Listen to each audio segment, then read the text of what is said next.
अस्सलाम वालेकुम स्टूडेंट्स, आप सबको वेलकम है एक्सीलेंस ऑनलाइन लर्निंग स्कूल में। अपनी नोटबुक्स निकाल लें और तवज्जो से सुनें क्योंकि आज हम एक बहुत ही अहम सबक पढ़ने जा रहे हैं। आज हम 11वीं जमात की उर्दू की किताब का सबक नंबर 17 पढ़ेंगे। इसका उन्वान है खड़ा डिनर और इसके तख्लीक़कार हमारे बहुत ही मशहूर मज़ाहिया शायर सैयद मोहम्मद जाफ़री साहब हैं। और बच्चों, अगर आपने इस किताब के पिछले अस्बाक नहीं देखे तो अभी हमारे चैनल पर जाएं और वो लाजमी देखें ताकि आपको ये सबक मुकम्मल समझ आए। तो चलें, बिना किसी ताख़ीर के इस ज़बरदस्त और मज़ाह से भरपूर सबक का आगाज़ करते हैं। सबसे पहले जल्दी से देख लेते हैं कि आज के सेशन में हम क्या कुछ कवर करेंगे। हम इब्तिदा करेंगे तारुफ और मकासद से।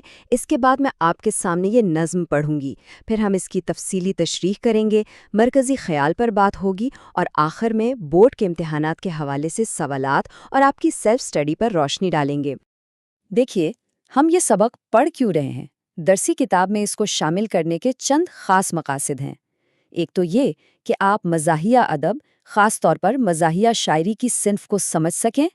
दूसरा ये कि सैयद मोहम्मद जाफ़री का जो एक मखसूस तंज़िया अंदाज़ है, उसका तज्जिया किया जाए।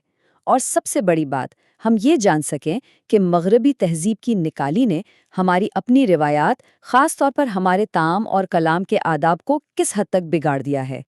अब मैं इस नज़्म की पढ़ाई करूंगा। स्टूडेंट्स, आप सब ने मुकम्मल तवज्जो रखनी है और तलफ़्फ़ुज़ पर ख़ास गौर करना है ताकि अशार की असल रूह आप तक पहुँचे। खड़ा डिनर है गरीबुद्दियार, खाते हैं बने हुए शुतुर बेमिहार, खाते हैं और अपनी मेज़ पर होकर सवार, खाते हैं कुछ ऐसी शान से जैसे उधार, खाते हैं शिकम गरीब की यूं फर्स्ट एड होती है, डिनर के साये में फौजी परेड होती है।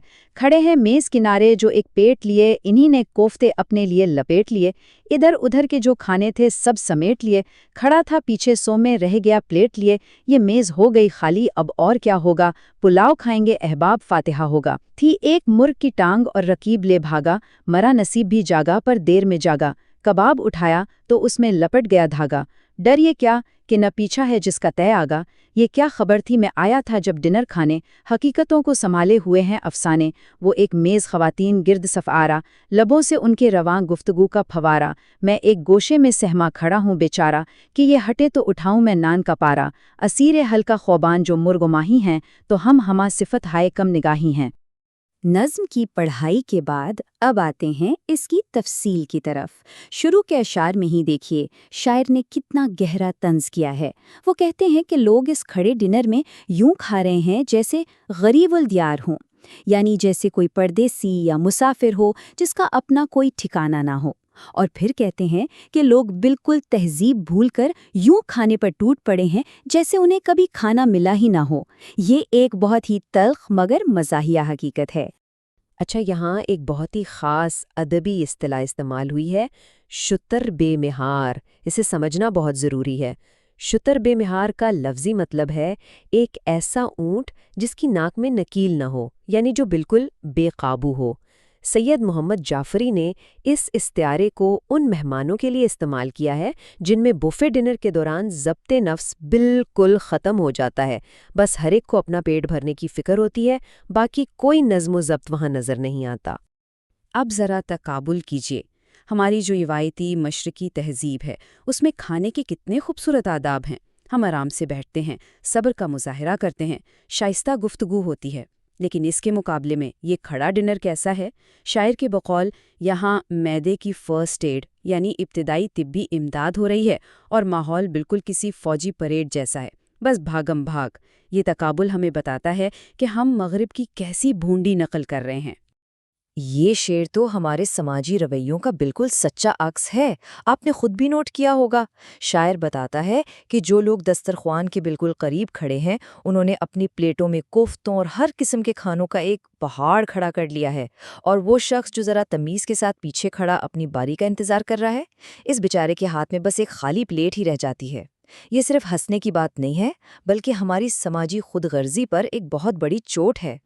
आगे चलकर शायर ने बुफे डिनर के बड़े ही पुरमज़ा वाक़यात सुनाए हैं। ज़रा तसव्वुर करें, शायर की नज़र बड़ी मुश्किल से मुर्गी की एक टांग पर पड़ती है, मगर वो अभी सोच ही रहे होते हैं कि कोई रकीब आकर उसे उड़ा ले जाता है। خیر، جب وہ ایک کباب اٹھاتے ہیں تو اس کے ساتھ ایک لمبا سا دھاگا لپٹ کر آ جاتا ہے۔ یہ کمال کی مشاہداتی کامیڈی ہے۔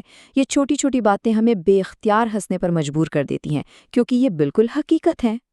اور پھر اس محفل کا ایک اور زبردست منظر دیکھیے۔ شاعر کہتا ہے کہ وہ بیچارہ ایک کونے میں سہما ہوا کھڑا ہے۔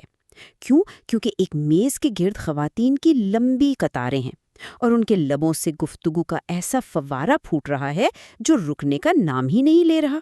شاعر بس اسی انتظار میں کھڑا ہے کہ یہ خواتین اپنی باتوں سے ذرا فارغ ہوں، پیچھے ہٹیں تو وہ روٹی کا کوئی ٹکڑا اٹھا سکے۔ یہ منظر بھی ہماری روزمرہ زندگی کی تقریبات سے بہت ملتا جلتا ہے۔ تو اسٹوڈنٹس، اگر ہم اس پوری نظم کی بحث کو سمیٹیں تو اس کا مرکزی خیال کیا بنتا ہے؟ اس کا بنیادی مقصد دراصل مغربی تہذیب کی اس اندھی تقلید پر طنز کرنا ہے۔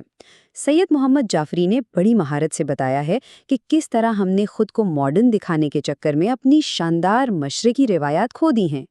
یہ نظم بظاہر تو ہمیں ہنساتی ہے، لیکن حقیقت میں یہ عوامی اجتماعات میں نظر آنے والی ہماری ہرس، لالچ اور چھینا جھپٹی کا پردہ فاش کرتی ہے۔ اب وقت ہے تھوڑا سا تنقیدی جائزہ لینے کا۔ اسٹوڈنٹس، آپ کے خیال میں مصنف اس نقطے سے کیا ثابت کرنا چاہ رہے ہیں؟ کیا آپ اس نظریے سے اتفاق کرتے ہیں؟ کیا آج کے اس جدید دور میں بھی غیر ملکی ثقافتوں کی نقل کرنے سے ہمارا معاشرہ ایسی ہی اخلاقی افراتفری کا شکار ہے؟ ان سوالات پر لازمی غور کیجیے گا، کیونکہ تنقیدی سوچ ہی آپ کو ایک بہتر طالب علم اور ایک باشعور انسان بناتی ہے۔ آئیے اب اس حصے کی طرف بڑھتے ہیں جو بورڈ امتحانات کے لیے سب سے اہم ہے۔